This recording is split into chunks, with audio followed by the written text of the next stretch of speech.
Good evening, it's Brian here at Fitzpatrick's Garage, Dublin Road, Kildare. I want to show you this here, which is our 2019 Honda Jazz 1.3 ESI, and this is a CVT automatic version.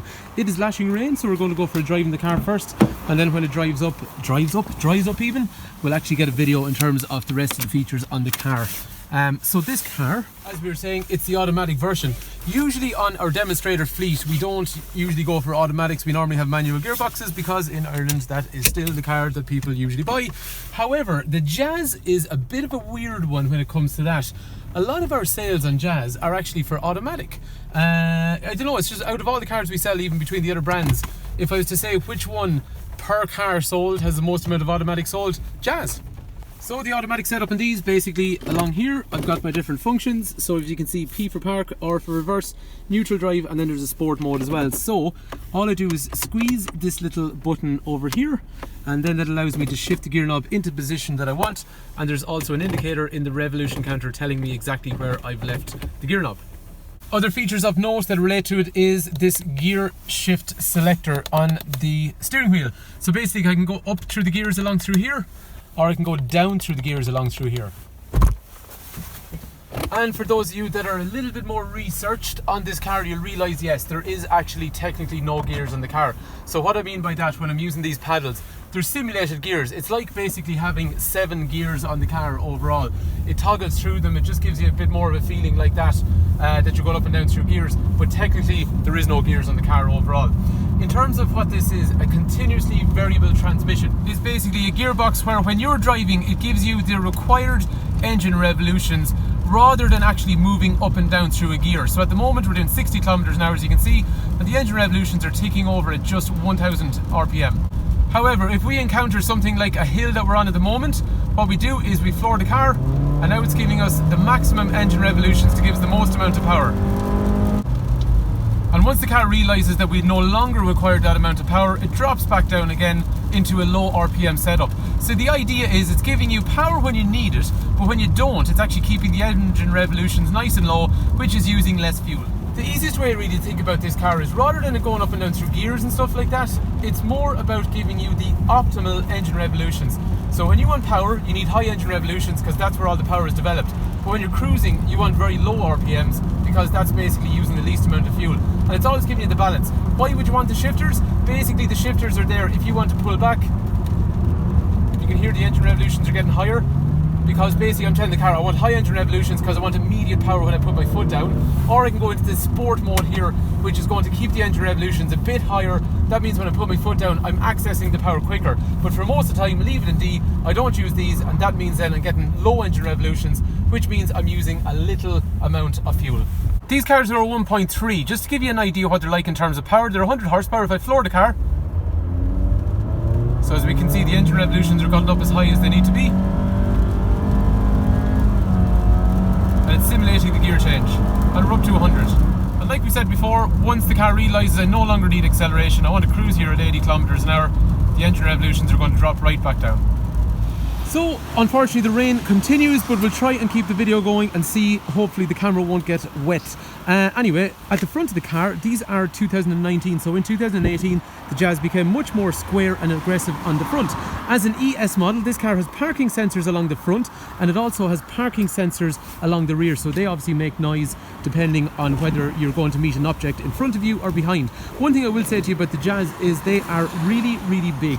For this size of car, these are actually a very, very big car. We do other brands like Hyundai where the i10 and the i20. The Jazz is the similar kind of market to the i20. The Jazz is a much bigger car overall. As an ES, alloy wheels are standard, and as we can see on the car, things are colour coded like door handles, wing mirrors and bumpers. At the rear of the car, the boot, in fairness, for that size of car, is quite generous, you'll see yourself, and then underneath there is a puncture repair kit, which can also be an area we can use to store a spare wheel if you specify one. As we said, parking sensors are standard across the rear of the car, but in terms of the Jazz, this is one thing that really I think beats so many other cars. They are just massive in the back. These doors have a right angle, so that means for anyone getting in now, the car is quite easy. But if you have a child seat there, it's very easy to scoot around along there if you're trying to reach someone in the middle. This is a child lock in through here. There is an electric window here, which is also child lockable on the front. Speaker down through there. And then these are the magic seats, which I can operate with one hand. So that means I can lift that, and then I can lock that in place. And I've got a really tall mode if I have something that I've awkward to bring home. The other thing we can do, like a lot of normal cars then, is I can drop that down. This headrest drops down.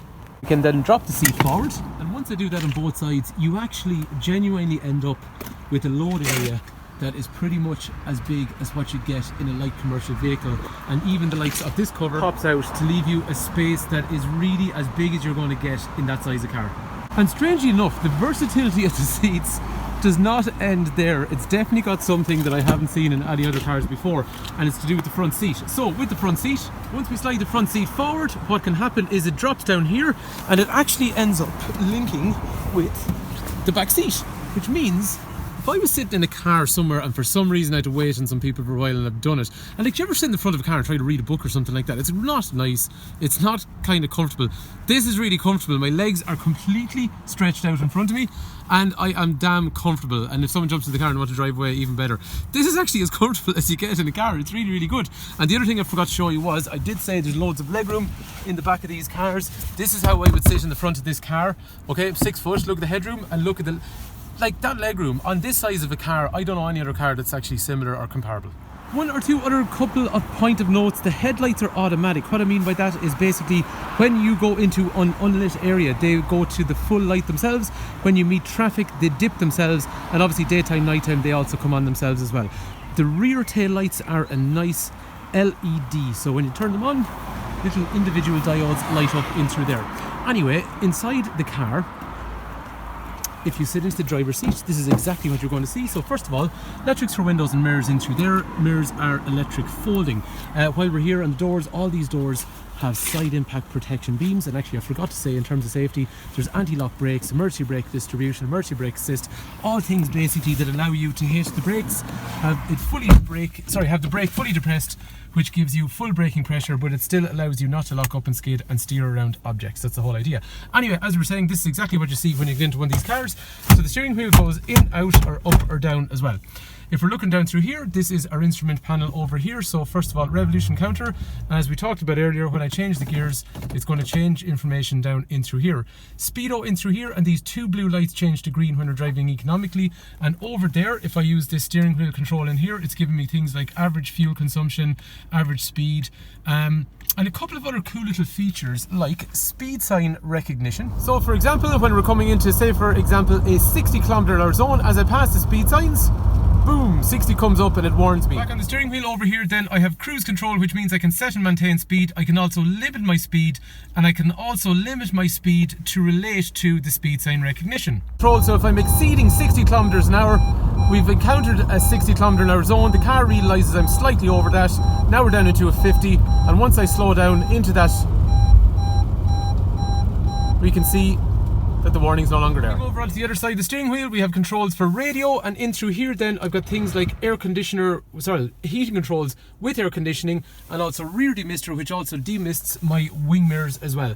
After here we have the Honda Connect system, so that's going to be things like, we'll say it's an Android powered setup, but you can use obviously iPhone as well and all that kind of stuff too. So it's touch and swipe, mobile phone in through here, we have trip information here, internet radio in through here, general settings here, and audio information through here, and we even have things like an internet browser up through there. After that then I've got HDMI if I want to play video up there. I don't know why you would want to do that, but you can. And then USB in through here, power outlet here, and after that then in through the center I got a storage set up with yet another USB connector, so you can charge two phones at the same time by using the second one in my armrest over here. Stop start, which means that when you pull up to a traffic light, the engine revolutions won't run.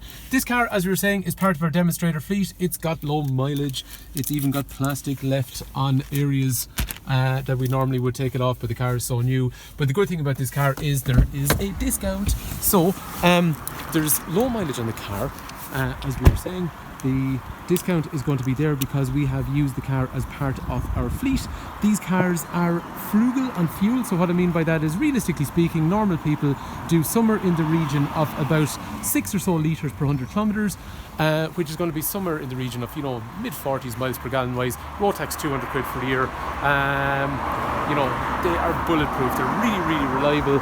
They're a big car. Yes, they're also a small car, and we can always make you an offer on any trade-in you have against these cars, and we can also offer finance on a car like this as well. Anyway, if this Jazz is of interest, please do give me a shout. 086 843 1945. Brian is my name. Fitzpatrick's Garage, Dublin Road, Kildare. Family run business here in operation for almost 70 years. Things like Maxall, Honda, Hyundai. So thank you for taking time to watch. I hope the video is useful. If there's any more information you want, please do not hesitate to give me a shout, and hopefully this car is of interest to you.